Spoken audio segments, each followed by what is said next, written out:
আজকের ব্লগে আমি শেয়ার করবো তোমাদের সাথে মর্নিং থেকে আফটারনুন পর্যন্ত আমার ডেইলি লাইফস্টাইল। তো কী করছি কী না করছি জানতে হলে চোখ রাখতে হবে মানে প্রথম থেকে শেষ পর্যন্ত ব্লগে। তো চলো তোমাদেরকে সাথে নিয়ে ব্লগটা কন্টিনিউ করছি। So hello everyone, good morning. আর ঘুম থেকে উঠেই আমি জাস্ট মেয়েকে একটু গরম জল করে দিয়েছিলাম আর কয়েকটা বিস্কুট দিয়ে ড্রয়িং রুমে বসিয়ে দিয়েছি, ও ওখানে খেলা করছে আর খাচ্ছে, আর আমি এদিকে বিছানাটা গুছিয়ে নিলাম। অ্যাকচুয়ালি ঘর দোয়ার যদি পরিষ্কার না থাকে আমার কোনো কাজে যেন কেন জানি না মন লাগে না, কেমন খুঁতখুতানি একটা মনের মধ্যে করে, যার কারণে আগে বিছানাটা আমার গুছিয়ে নিলাম। আর বাকি ঘরের মানে বিছানা, ড্রয়িং রুম এগুলো গুছানো থাকে, রাত্রিবেলায় আমি সব কাজ গুছিয়ে রাখি। বিছানা গুছানো হয়ে গিয়েছে, এবারে আমি ওয়ার্কআউট করা শুরু করে দিয়েছি। এটা আমার ডেইলি রুটিন। এর আগের দিনে ব্লগে তোমাদের সাথে শেয়ার করেছি যে বাড়ি গিয়ে আমার ওয়েটটা না অনেকটাই বেড়ে গেছিলো, প্রায় 4 কেজির মতো বেড়েছে এরকম আমার মনে হচ্ছে, হয়তো তারও কম হতে পারে। তো ওই বাড়ি থেকে এসে আমার এখন 5 দিন হলো, 5 দিনে অনেকটাই কিন্তু ওয়েট কমে গেছে। আর আমার ওয়েট মানে তাড়াতাড়ি কমানোর কারণ কি সেটা তোমরা এখন দেখতেই পাচ্ছ। আমি না প্রচুর পরিমাণে ইয়োগা করি, আর এই ইয়োগা করার কারণেই তাড়াতাড়ি আমার ওয়েট লস হয়।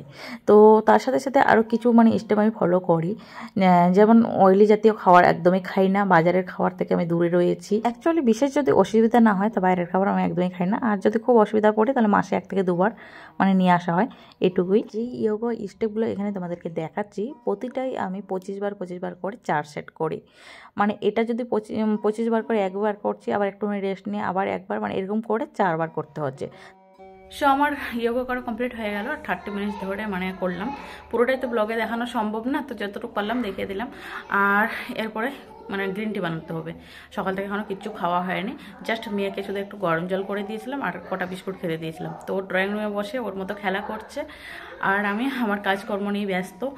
তো চলো এখন গ্রিন টিটা বানাবো, তারপরে সাংসারিক কাজে হাত দিব। অবশ্য বাসনটা রাত্রিবেলায় মেজে রেখেছি। তো চলো কী করছি না করছি পুরোটাই তোমরা ব্লগে দেখতে পাবে। আই হোপ ব্লগটা তোমাদের ভালো লাগবে। ভালো লাগে থাকলে অবশ্যই লাইক কমেন্ট শেয়ার করতে কেউ বললো না। আর যারা নতুন বন্ধুরা চ্যানেল ভিজিট করছো প্লিজ চ্যানেলটাকে সাবস্ক্রাইব করে সবাই পাশে থেকো। আর যাদের দেখো মিলিয়ন ভিউজ, অনেক হাজার মানে লাখ সাবস্ক্রাইব, তাদেরকে তো সবাই ভালোবাসা দিচ্ছে, কিন্তু আমাদের মতো যারা ছোটো ছোটো ক্রিয়েটাররা রয়েছে, তো সবার কাছে রিকোয়েস্ট সবাই মানে সবাইকে কি একটুখানি করে সময় দাও, বেশি না বলেও 2-3 মিনিট করে সময় দাও, এতে দেখবে তারা অনেক খুশি হবে। তো চলো সবাই সবার পাশে থাকো, সবাই সবাইকে নিয়ে এগিয়ে চলতে হবে, এটাই বলবো। আর মনের মধ্যে কোনো হিংসা দ্বন্দ্ব না রেখে সবাই মিলে ভালোবেসে একসাথে চলি। তুমি কি করছো মা? আর্ট করছো? এটা কি আর্ট করছো মা? দেখি মুখ দেখি মা।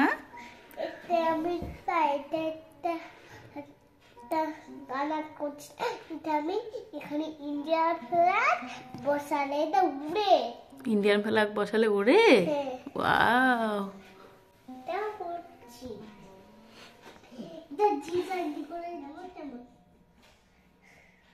ঘরে না ভালো বেডশিট দিইনি, কারণ কি জানো, এলিশা যখন ড্রয়িং করতে বসে বেডশিটের মধ্যে প্রচুর কালি ভরিয়ে দেয়, রং লাগিয়ে দেয়।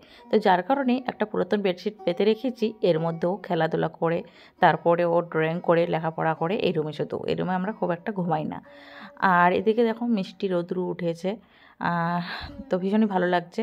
ছাদে খুব একটা যাওয়া হয় না, যদি কাপড় শুকাতে দিতে যাই তবেই যাওয়া হয়, আর না হলে না। বাইরে এত কড়া রোদ্দুর চলছে, কিন্তু আমাদের মানে ফ্ল্যাটের ভিতরে এতটাই ঠান্ডা, যেহেতু রোদ্দুর কোনো ছিটে ফোটাও এখানে আসে না, যার কারণে। আর কালকে মেয়ে একটা আবৃত্তি প্রোগ্রাম ছিল, সেখানে গিয়েছিল, তো সেখানেই এই পেন্সিল বক্সটা পেয়েছে গিফট, আর তার সাথে একটা কেকও পেয়েছিল। আর এই কদিন হলো আমি এই মাটির গ্লাসটা কিনে নিয়ে এসেছি। যাই হোক, কারণটা একটা অন্য আছে আরও, তো ওটা তোমাদেরকে এখন শেয়ার করছি না, পরবর্তীতে শেয়ার করব। তো এই মাটির গ্লাসে আমি জল খাই।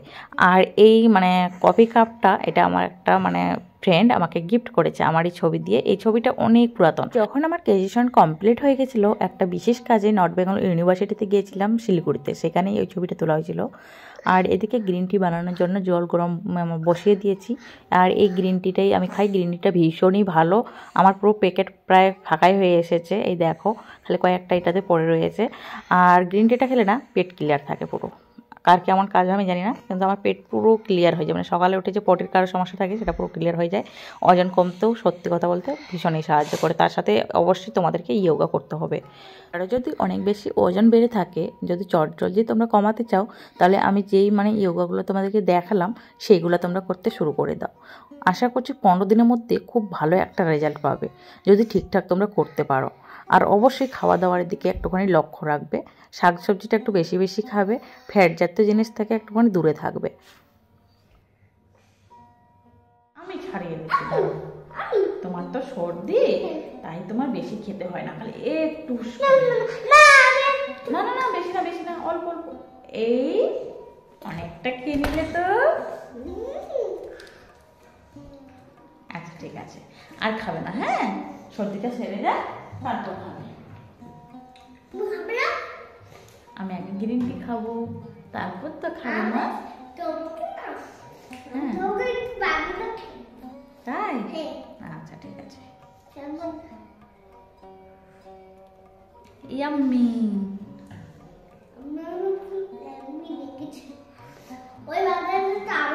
হ্যাঁ, তোমার জন্যই তো রেখেছি। আমার কি আর বেবি আছে নাকি এখানে যে খাবে?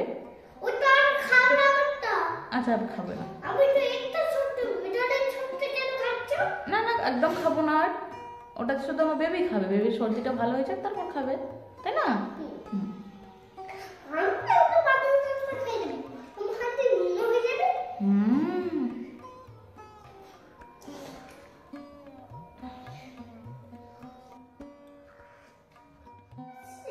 তুমি রাখে দাও ওখানে, সব গুছিয়ে রেখে দাও। বাস্কেটে সব খেলনাগুলো তুলে দাও তো, ওটা কেমন মেশি হয়ে রয়েছে। হ্যাঁ, আমার কোমর ব্যথা তো, আমি তো এত কাজ করতে পারি না মাম্মা, তুমি একটু হেল্প করে দাও প্লিজ। Thank you. চলো এলিশা কি করছে তোমাদেরকে দেখাই।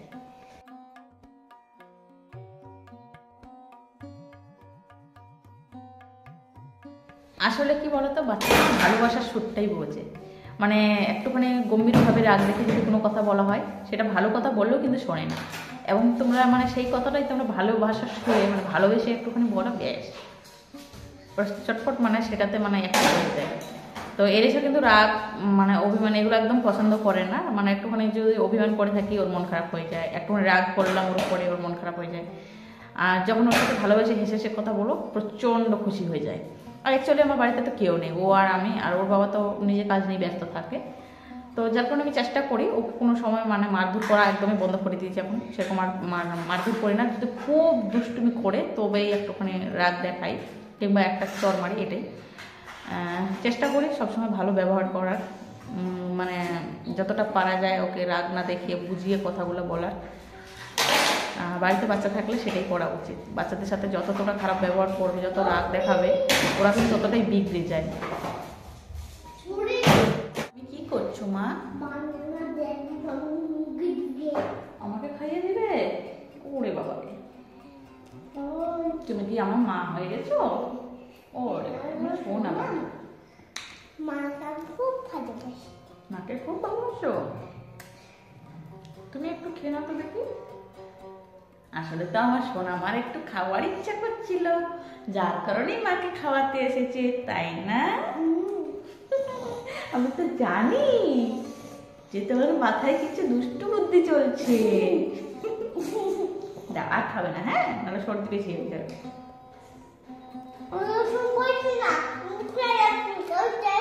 আচ্ছা ঠিক আছে, একটু খেয়ে দেখলে কেমন টেস্টি, তাই তো? একটু আটা মাখা ছিল ফ্রিজে, সেটাই বার করে নিয়ে আসলাম। এলিশাকে পরোটা বানিয়ে দেবো, পরোটা খেতে চাইলো, আর আমার জন্য দুটো রুটি করে নেব। আসলে কি বলো তো, আটাটা মাখা থাকলে না ব্রেকফাস্টটা রেডি করতে খুব সহজ হয় আমার। তো এদিকে কড়াইটা চাপিয়ে দিচ্ছি, কড়াইটাতে করেই ওকে আমি পরোটাগুলো ভেজে দেবো। আর ওকে বললাম যে একটুখানি ড্রয়িং রুমে বসে খেলা করো, আমি কাজটা তাড়াতাড়ি করে নিই, তারপরে তোমার খেতে দেবো। পরোটা খেতে না ভীষণ ভালোবাসে, রুটি একদমই খেতে চায় না জানো তো। 1 পিস থেকে 1.5 পিসের মতো রুটি খেলে বাসায় গেলো, কিন্তু পরোটা 3-4 পিস দিয়ে যাও খেয়ে নেবে। তো খুব একটা বেশি দিই না, যেহেতু তেল ভাজা জিনিস। আর রিফাইন্ড অয়েলে ওকে করে দিই পরোটাগুলো, ঘি দিয়ে দিই না, ঘিটা খুব একটা শ্যুট করে না। এলিশের জন্য এদিকে 2 পিস পরোটা আমার হয়ে গেল। পরোটাগুলো কিন্তু গমের আটা দিয়ে বানিয়েছি পুরো, এটা গমের আটা, ময়দা মেশানো ছিল না এর মধ্যে। আর আমার জন্য 2টো রুটি, আমি 2টো রুটি করে খাই, ওর বেশি খাওয়া হয় না, যেহেতু ডায়েটে চলছি তো বেশি খাওয়া দাওয়া করি না। আর এমনিতেও আমি খাবারটা কিন্তু অল্পই খাই। বাড়িতে গেছিলাম, আমার বোন বলছে দিদির মতো আমি খাবার খেলে এতদিনে মানে হাওয়ায় উড়ে যেতাম। তো ভাবো কী হারে মানে একটু ভালো যদি খাওয়া দাওয়া করি, ওজনটা চচ্চড় করে বেড়ে যায়।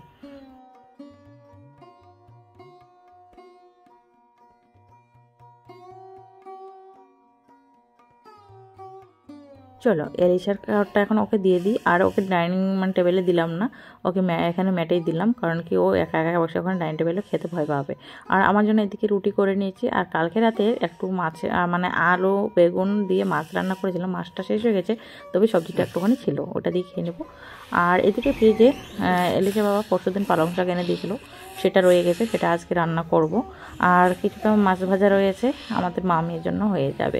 এক পিস লেবু বার করে নিলাম, এটা চুলে ইউজ করব।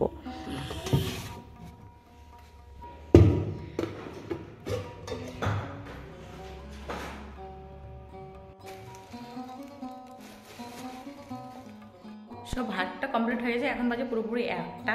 আর আজকে করব আমি পালং শাকের একটা মাখা মাখা সবজি করবো সয়াবিন দিয়ে। আর মাছটা ফ্রিজে ভাজা ছিল, সেটাকে একটুখানি কারি করব। তো চলো চটপট কাজগুলো করি। আর লেবুটা বার করলাম এই কারণে, লেবুর রসটা আমার একটুখানি জরুরি দরকার আছে চুলে দেওয়ার জন্য, তো যার কারণে। তো চলো কাজগুলো গুছিয়ে নিই, তারপরে আবার আসছি। এদিকে সমস্ত কাজকর্ম সেরে এখন লেবু জুসটা বার করে নিয়েছি, এটা চুলে অ্যাপ্লাই করতে হবে। একটুখানি খুশকির সমস্যা দেখা দিয়েছে, কদিন ধরে চুলটা ঠিকঠাক করে শ্যাম্পু করা হচ্ছে না। ড্যান্ড্রফ দূর করতে লেবুর রসই যথেষ্ট। আর কারো যদি লেবুর রসটা পছন্দ না হয়, তাহলে তোমরা টক দই ইউজ করতে পারো। টক দইটা ভালো করে ফেটিয়ে চুলের গোড়ায় গোড়ায় দিয়ে 10 মিনিট রেখে চুলটাকে জাস্ট ধুয়ে নেবে।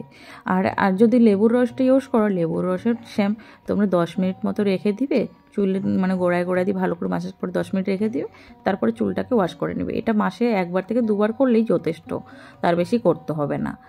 আর বাদ বাকি তোমরা যেভাবে শ্যাম্পু করো, যেভাবে সপ্তাহে কদিন করো জানি না, কিন্তু আমি সপ্তাহে 3 দিন করে করি, কিংবা কোনো সপ্তাহে 2বারও হয়। তো চলো বন্ধুরা, আজকে অনেক কিছুই তোমাদের সাথে শেয়ার করে নিলাম।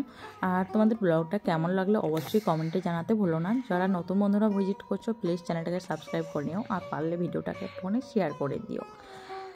আজকের ব্লগ এখানেই এন্ড করছি। সবাই ভালো থাকো, সুস্থ থাকো, এটাই কামনা করি।